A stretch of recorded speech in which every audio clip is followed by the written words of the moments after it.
Hoje é terça-feira, 25 de junho. Eu estou aqui novamente com os membros do grupo de conjuntura da UFRJ, do Instituto de Economia. E hoje nós temos aqui alguns assuntos para tratar. Nós ficamos devendo, na terça-feira passada, aqui uma fala do Caio sobre a questão do teto dos gastos, né? A relação da reforma da Previdência com a viabilidade de, via reforma, manter por mais alguns anos o teto. Né? Exatamente. Mas antes do Caio falar sobre isso, eu vou trazer aqui dois outros pontos para a nossa conversa. O primeiro deles é um tema fascinante e ao mesmo tempo preocupante, que é a transição demográfica no Brasil. É um tema que até pouquinho tempo atrás quase ninguém tinha noção do que estava se passando, só os especialistas, super especialistas da área. Agora, com a reforma da Previdência, começou a se falar mais do assunto, mas ainda assim eu acho que muita gente ainda não tem assim uma consciência da importância e da rapidez com que a demografia está mudando no Brasil e as consequências disso. Então, vou dar aqui alguns dados importantes da revisão que o IBGE fez das suas projeções demográficas no ano passado. Primeira coisa, e isso tem tudo a ver com a reforma da Previdência, a população brasileira em idade ativa, que seria a população de 15 a 65 anos, ela cresceu na década passada, em média, 1,1% ao ano, e agora está crescendo na década que se inicia, né, a partir daqui a 6 meses, de 2020, 0,4% ao ano. Pouquíssimo. Né?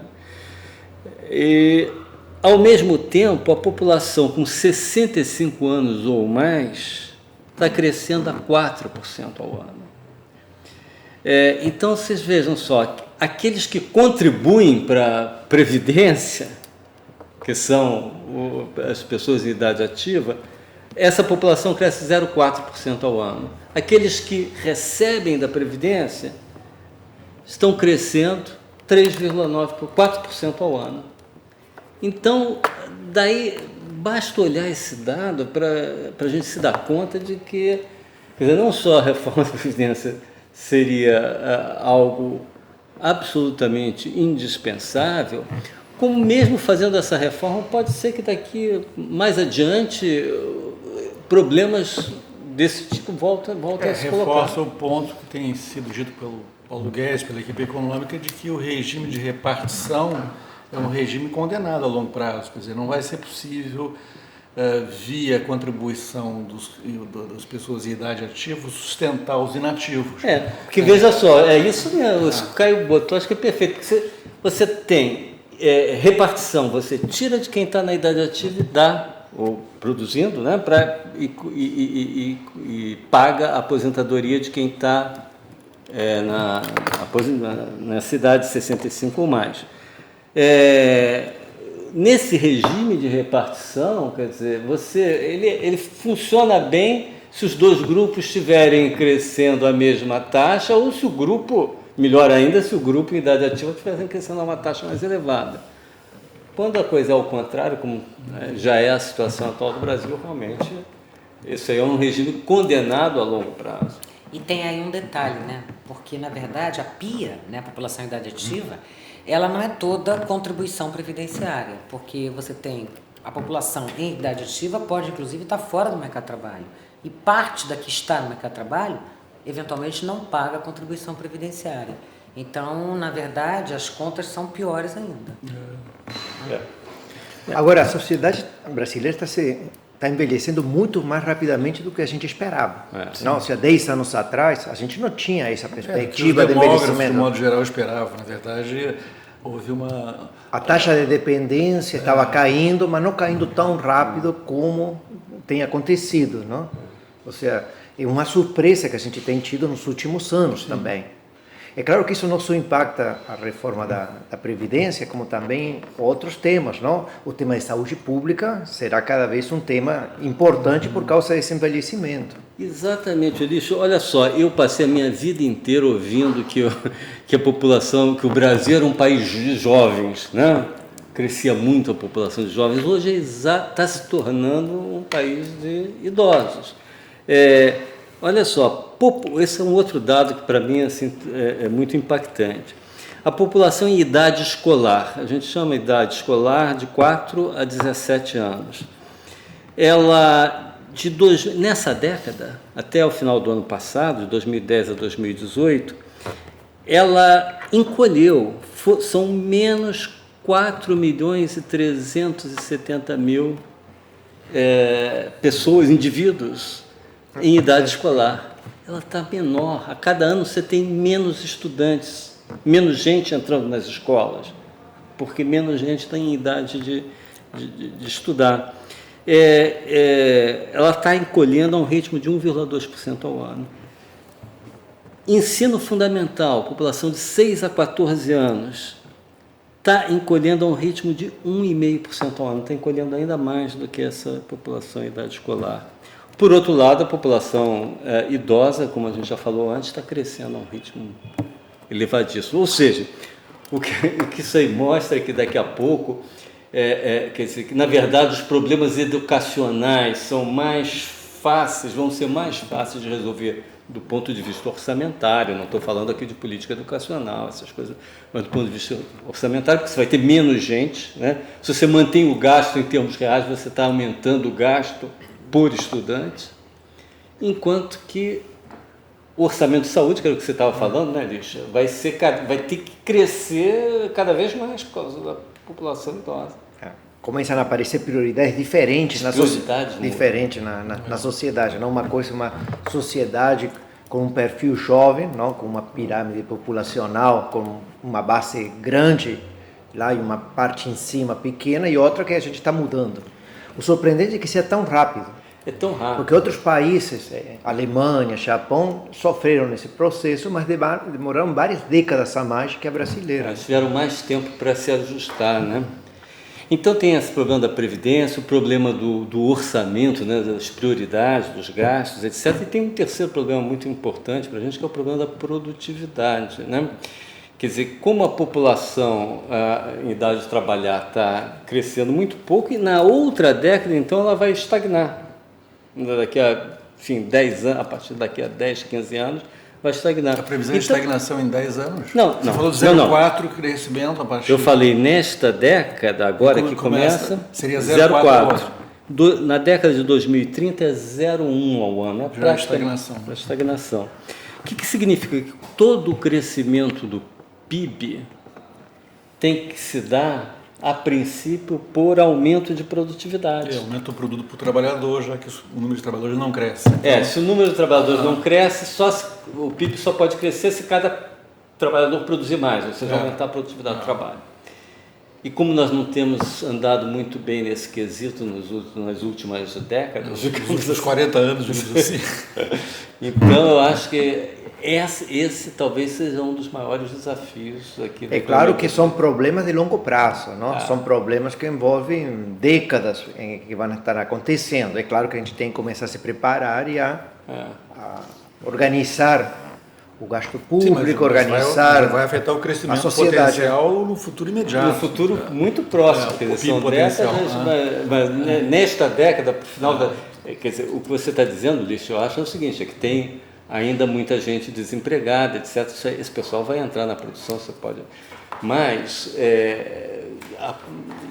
num período curto, em termos de poucos anos, você vai começar a ter esse problema, né?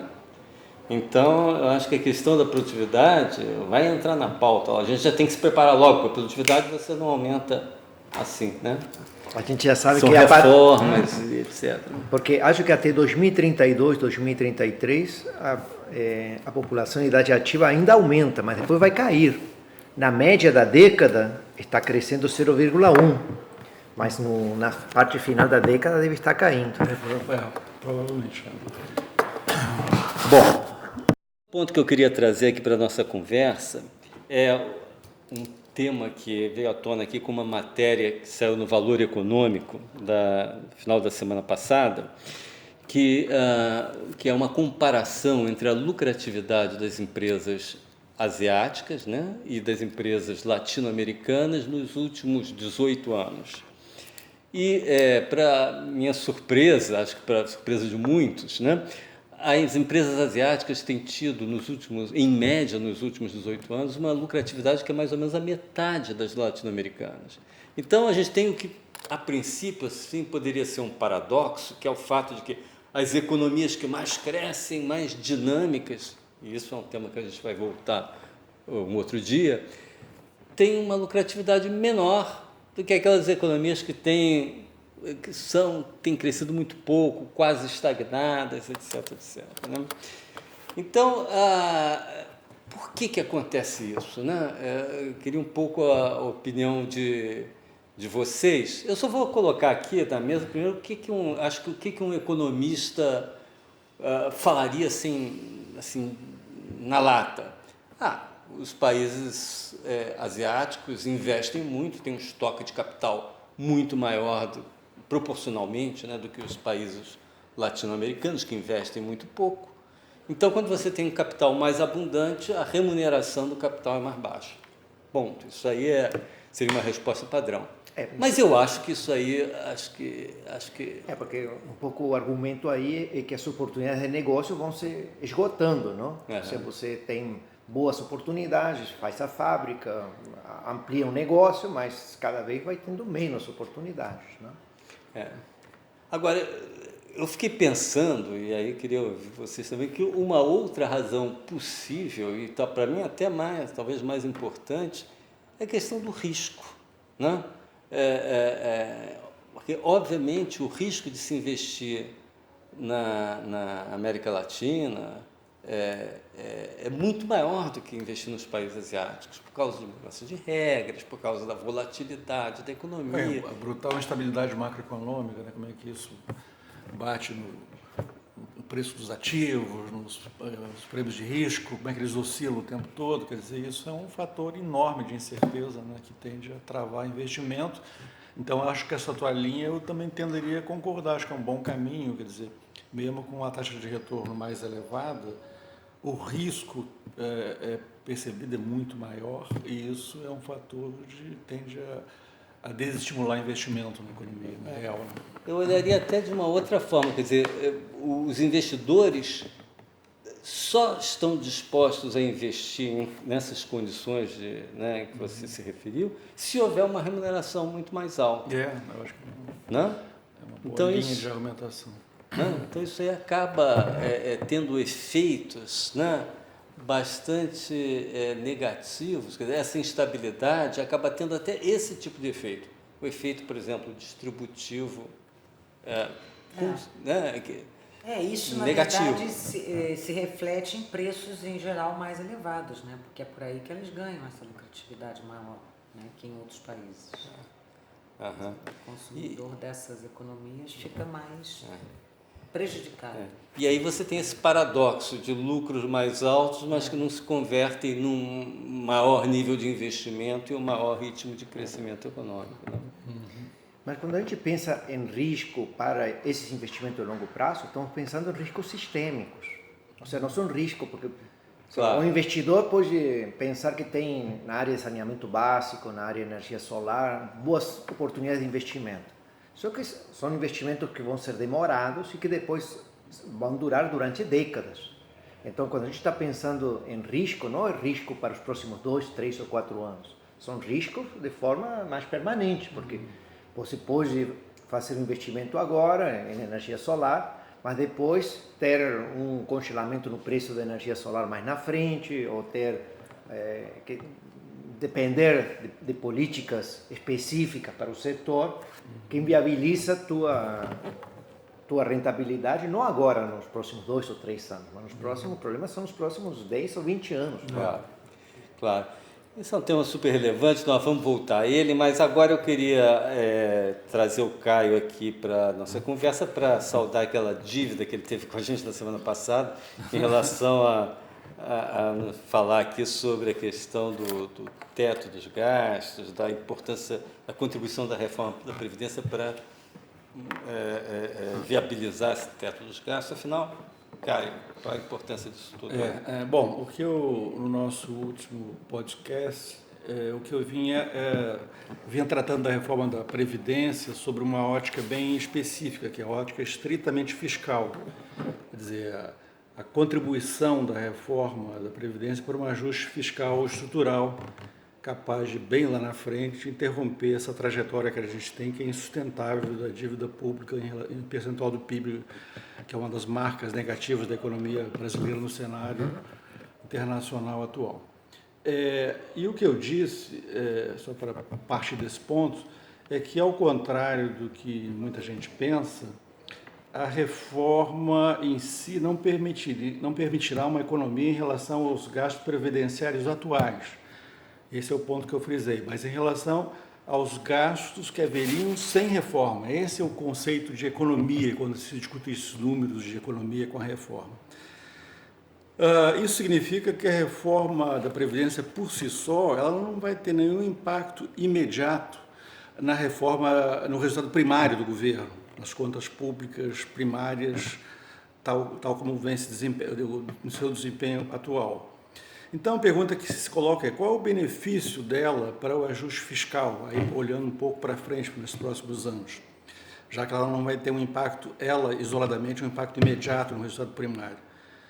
O objetivo, o grande benefício dela, da reforma, desse ponto de vista fiscal, é ela viabilizar por mais algum tempo o teto dos gastos, a manutenção do chamado teto dos gastos, que é o congelamento dos gastos em termos reais, né? A correção dos gastos totais primários do governo federal, a correção apenas pela inflação a cada ano. Que este, sim, o teto dos gastos, é que vai continuar sendo, ainda por mais algum tempo, o instrumento principal para o ajuste fiscal. Então a questão é: por que a reforma da Previdência é tão importante para a manutenção do teto? É o ponto que eu estava destacando e deixei para falar um pouco mais sobre isso hoje. Porque o que a reforma previdenciária tenderá a fazer é tornar mais lento o crescimento das despesas previdenciárias. E sem esse crescimento das despesas previdenciárias tornar mais lento, será rigorosamente impossível manter o teto dos gastos, porque as despesas previdenciárias, elas representam hoje uma parcela muito grande do gasto primário total do governo federal. Quase 60% desses gastos, se a gente incluir nesses gastos previdenciários as despesas previdenciárias dos servidores públicos federais.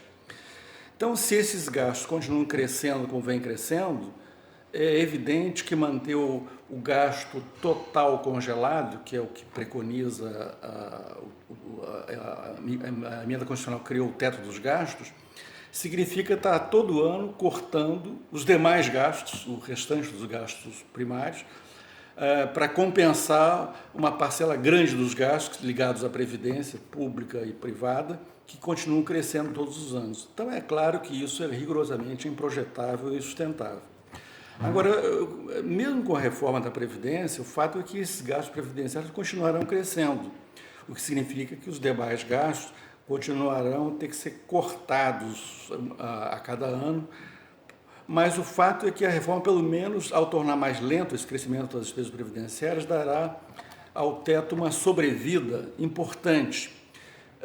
Por que essa sobrevida é importante? Porque é de se esperar que, ao longo dos próximos anos, e a gente espera que não seja um período tão longo assim, vão sendo criadas condições para que, em algum momento, seja possível, coisa que hoje a gente avalia que ainda não é, possível flexibilizar o teto sem que isso gere uma grande desconfiança sobre a sustentabilidade da dívida pública. Porque no quadro em que se flexibiliza o teto e isso gere eventualmente uma grande desconfiança, isso teria reflexos muito negativos na economia, quer dizer, você acabaria tendo elevação de prêmios de risco, batendo no dólar, nos juros futuros e comprometendo no limite o próprio crescimento da economia. Então, a reforma da Previdência, ao tornar mais lento o crescimento dos gastos, daria essa sobrevida ao teto. E qual a contribuição, afinal, do teto para o ajuste fiscal? Por que esse teto, pelo menos por hora, é tão importante? Porque, para estabilizar lá na frente essa altíssima dívida pública, altíssima e crescente dívida pública brasileira, se estima que tem que haver uma melhora do resultado primário em relação ao atual, que provavelmente não será inferior a 3 pontos percentuais do PIB. E isso quer dizer passar de um déficit primário esse ano um pouco abaixo de 2% do PIB para um superávit um pouco acima de 1% do PIB como um requisito mínimo para que seja possível estabilizar a dívida pública.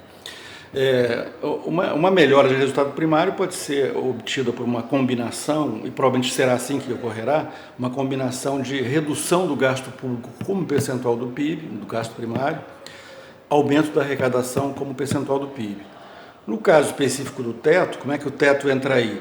O teto seria um instrumento, está pensado para ser um instrumento principal, privilegiado, para reduzir a relação gasto público em percentual do PIB. Como é que isso ocorreria? A ideia é que, ao congelar o gasto público, a relação gasto público cairia sempre que o PIB estivesse crescendo. Então, na verdade, é um ajuste fiscal pelo lado do gasto, mas sem cortar gasto. O ajuste se dará desculpe a tosse, se dará na medida que a economia esteja crescendo. Sem crescimento não há ajuste fiscal via teto. O ajuste fiscal, que é essencialmente reduzir o gasto como percentual do PIB, só ocorrerá com o teto existindo via crescimento da economia. Caio, vamos supor o seguinte, a gente agora há pouco mesmo estava falando que há desafios muito grandes para um crescimento rápido, mas vamos aqui colocar um cenário otimista e vamos supor que a gente vença esses desafios e a economia ingresse num período de crescimento rápido, como já tivemos em outras eras, né? Se isso ocorrer, quer dizer, eu acho que progressivamente vai ser possível obter essa melhoria nas contas públicas, mesmo com gasto. Primeiro vamos ter uma ideia mais clara dos números. Quer dizer, eu falei de uma melhora no resultado primário para lá na frente estabilizar a dívida como proporção do PIB, que provavelmente não será inferior a 3 pontos percentuais, partindo da situação atual. Para ter uma ideia melhor desses números, a gente tem que pensar o seguinte: um crescimento médio do PIB nos próximos anos, entre 2% e 2,5% ao ano, em média, dará uma contribuição, fará com que o gasto público congelado pelo teto caia como proporção do PIB, algo como 0,4 a 0,5 ponto percentual por ano. O que quer dizer que, se o ajuste fiscal fosse só pelo lado do gasto e usando como instrumento apenas o teto dos gastos, nós estaríamos falando de alguma coisa como 7 a 8 anos para ter o ajuste total requerido para estabilizar a dívida pública PIB. Então, você está colocando raciocínio a questão da arrecadação tributária que também.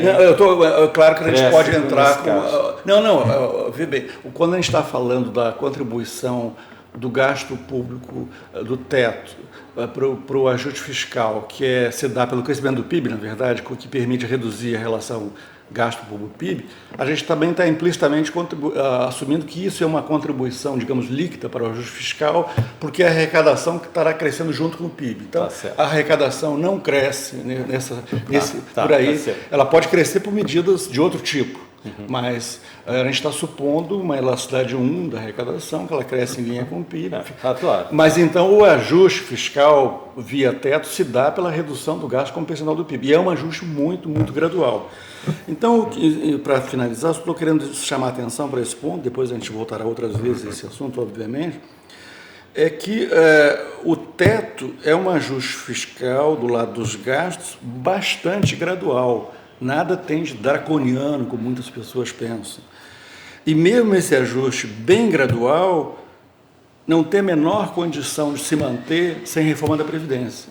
Então, estamos falando de um ajuste bem gradual, que só será viável pelos próximos anos com reforma da Previdência. Ok, até semana que vem.